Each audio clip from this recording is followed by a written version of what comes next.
నిరంతరం YouTube channel చూస్తున్న మీ అందరికీ స్వాగతం సుస్వాగతం. శుక్రవారం రోజు దుర్గాదేవి యొక్క ఆరాధన విశేషమైన ఫలితాన్ని ఇస్తుంది.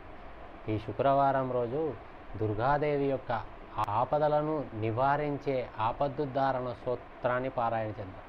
ఈ ఆపద్దుద్ధారణ స్తోత్రాన్ని శుక్రవారం రోజు ఉదయాన్నే నిద్రలేచి దుర్గా అమ్మవారి ఆలయానికి వెళ్ళి ఆలయంలో 8 ప్రదక్షిణాలు చేసి ఆలయంలో కూర్చొని ఈ ఆపదుద్ధారణ స్తోత్రాన్ని 8 మార్లు ఎవరైతే పఠిస్తారో వారికి జీవితంలో ఎటువంటి ఆపదలైనా తొలగించి వేస్తుంది దుర్గమ్మ. కనుక దుర్గాదేవి యొక్క ఈ స్తోత్రాన్ని పారాయణ చేసి దుర్గాదేవి అనుగ్రహానికి పాత్రులవుతారని ఆశిద్దాం. నమస్తే శరణ్యే శివే సానుకంపే నమస్తే జగద్వ్యాపికే విశ్వరూపే నమస్తే జగద్వ్యందపాదారవిందే నమస్తే జగత్తారిణీ త్రాహి దుర్గే నమస్తే జగచ్చింత్యమానస్వరూపే నమస్తే మహాయోగి విజ్ఞానరూపే నమస్తే నమస్తే సదానందరూపే నమస్తే జగత్తారిణీ త్రాహి దుర్గే అనాథస్య దీనస్య తృష్ణాతురస్య భయార్తస్య భీతస్య బద్ధస్య జంతో త్వమేకా గతిర్దేవి నిస్తారగతి నమస్తే జగత్తారిణీ త్రాహి దుర్గే అరణ్యే రనే దారుణే శత్రుమధ్యే నలే సాగరే ప్రాంతరే రాజగేహే త్వమేకా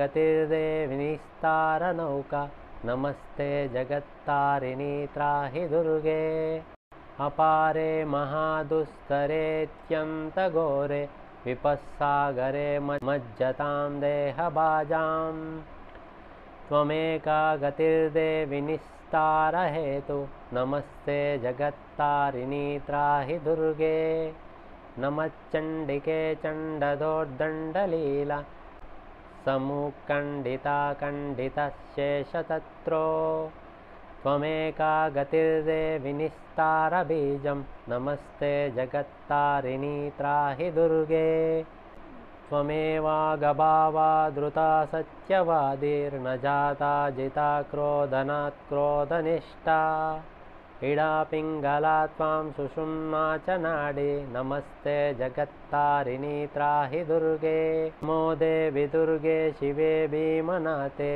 సరస్వత్యరుందా త్వమోఘా స్వరూపే విభూతి సచీకాలరాత్రి సతీ త్వాం నమస్తే జగత్తారిణీ త్రాహి దుర్గే శరణామసి శూరాణాం సిద్ధవిద్యాధరాణాం మునిమనుజపశూనాం దస్యుభిస్రాస్థితానాం నృపతిగృహగతానాం వ్యాధిభిపీడితానాం త్వమసి శరణమేకా దేవీ దుర్గే ప్రసీదః. ఇదం స్తోత్రం మయా ప్రోక్త మాపదుద్ధారహేతుకం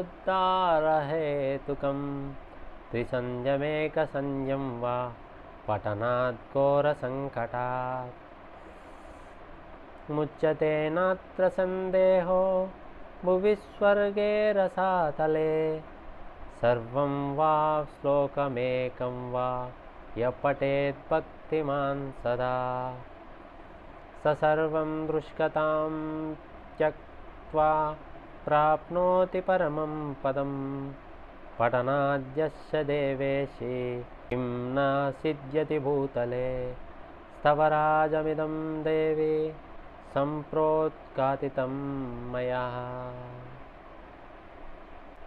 ఇతి సిద్ధేశ్వరతంత్రే పరమశివప్రోక్త శ్రీదుర్గాపద్దుద్ధారణ స్తోత్రం సంపూర్ణం. సర్వే జనా సుఖినో భవంతు.